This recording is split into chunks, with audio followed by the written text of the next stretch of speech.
سورہ التوبہ رکوع نمبر 2 تلاوت كيف يكون للمشركين عهد عند الله وعند رسوله إلا الذين عاهدتم عند المسجد الحرام فما استقاموا لكم فاستقيموا لهم إن الله يحب المتقين كيف وإن يظهروا عليكم لا يرقبوا فيكم إلا ولا ذمة يردونكم بأفواههم وتابى قلوبهم وأكثرهم فاسقون اشتروا بآيات الله ثمنا قليلا فصدوا عن سبيله إنهم ساء ما كانوا يعملون لا يرقبون في مؤمن إلا ولا ذمة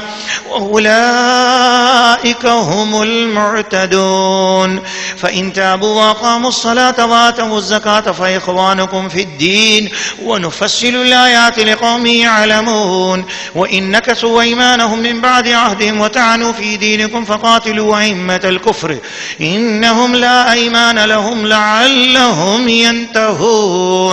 ألا تقاتلون قوما نكثوا أيمانهم وهموا بإخراج الرسول وهم بدأوكم أول مرة أتخشونهم فالله أحق أن تخشوه إن كنتم مؤمنين قاتلوهم يعذبهم الله بأيديكم ويخزهم وينصركم عليهم ويشفي صدور قوم مؤمنين ويذهب غيظ قلوبهم ويتوب الله على من يشاء والله عليم حكيم أم حسبتم أن تتركوا ولما يعلم الله الذين جاهدوا منكم ولم يتخذوا من دون الله ولا رسوله ولا المؤمنين وليجة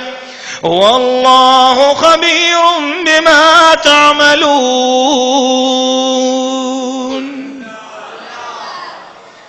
سورہ التوبہ رکوع نمبر 2 ترجمہ کنز الایمان. مشرکوں کے لیے اللہ اور اس کے رسول کے پاس کوئی عہد کیوں کر ہوگا مگر وہ جن سے تمہارا معاہدہ مسجد حرام کے پاس ہوا، تو جب تک وہ تمہارے لیے عہد پر قائم رہیں تم ان کے لیے قائم رہو، بے شک پرہیزگار اللہ کو خوش آتے ہیں.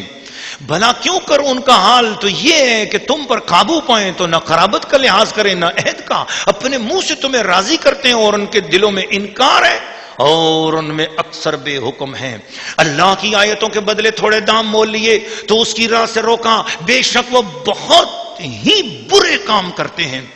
کسی مسلمان میں نہ قرابت کا لحاظ کریں نہ عہد کا اور وہی سرکش ہیں. پھر اگر وہ توبہ کریں اور نماز قائم رکھیں اور زکات دیں تو وہ تمہارے دینی بھائی ہیں. اور ہم آیتیں مفصل بیان کرتے ہیں جاننے والوں کے لیے. اور اگر عہد کر کے اپنی قسمیں توڑیں اور تمہارے دین پر منہ آئیں تو کفر کے سرغنوں سے لڑو، بے شک ان کی قسمیں کچھ نہیں اس امید پر کہ شاید وہ باز آئیں. کیا اس قوم سے نہ لڑو گے جنہوں نے اپنی قسمیں توڑی اور رسول کے نکالنے کا ارادہ کیا حالانکہ انہی کی طرف سے پہل ہوئی ہے؟ کیا ان سے ڈرتے ہو تو اللہ اس کا زیادہ مستحق ہے کہ اس سے ڈرو. اگر ایمان رکھتے ہو تو ان سے لڑو، اللہ انہیں عذاب دے گا تمہارے ہاتھوں اور انہیں رسوا کرے گا اور تمہیں ان پر مدد دے گا اور ایمان والوں کا جی ٹھنڈا کرے گا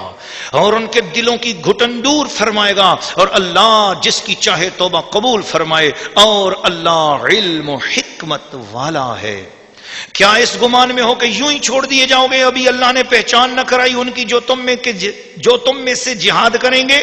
کیا اس گمان میں ہو کہ یوں ہی چھوڑ دیے جاؤ گے اور ابھی اللہ نے پہچان نہ کرائی ان کی جو تم میں سے جہاد کریں گے اور اللہ اور اس کے رسول اور مسلمانوں کے سوا کسی کو اپنا محرم راز نہ بنائیں گے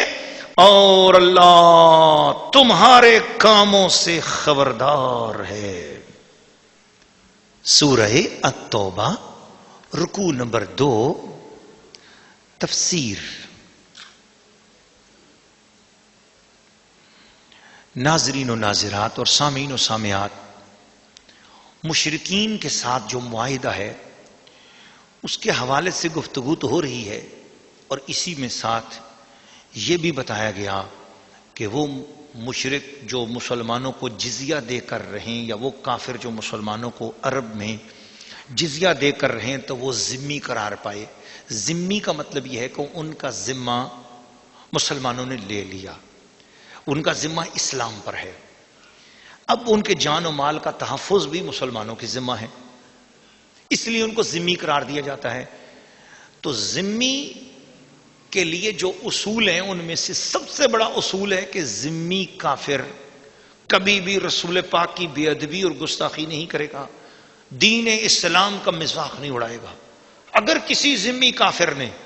رسول کریم صلی اللہ علیہ وسلم کی بے ادبی یا گستاخی کی، یا توحید کے خلاف کوئی بات کی، یا اسلام کا مذاق اڑایا، قرآن کی بے ادبی کی، یا کوئی بھی دین اسلام کی اس نے ہتک کی، تو اس کا معاہدہ ختم ہو جائے گا، اور پھر اس کا بدلہ یہ ہوگا کہ اس کے ساتھ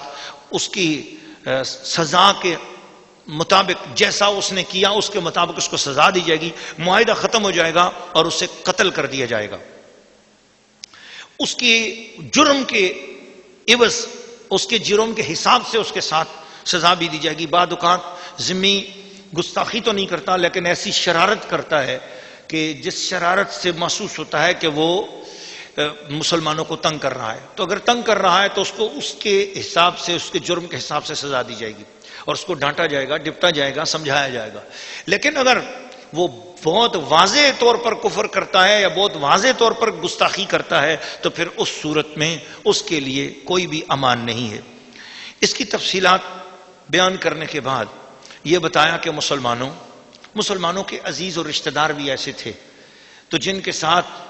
جب یہ معاہدے طے ہو گئے اور پھر جس وقت انہوں نے اس طرح کی حرکتیں کی تو فرمایا مسلمانوں خبردار اپنی رشتہ داری مت دیکھو، تمہارا اگر کوئی رشتہ دار گستاخ رسول ہے اور اس رشتہ دار کے خلاف تمہیں اگر جہاد کرنا پڑتا ہے، کوئی گستاخ الہی ہے، کوئی توحید کا گستاخ ہے، قرآن مجید کا گستاخ ہے، صحابہ کا گستاخ ہے، اہل بیت اطہار کا گستاخ ہے،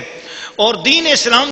آئر کا اگر کوئی گستاخ ہے، بے ادب ہے، اور وہ تمہارا رشتہ دار ہے اور وہ جنگ پہ آمادہ ہو چکا ہے، تو اس کے خلاف اگر جہاد کرنا پڑ رہا ہے تو تم اپنی رشتہ داری نہ دیکھو گے، اس کی گستاخی دیکھو گے اور اس کے خلاف جنگ کے لیے تیار ہوگے۔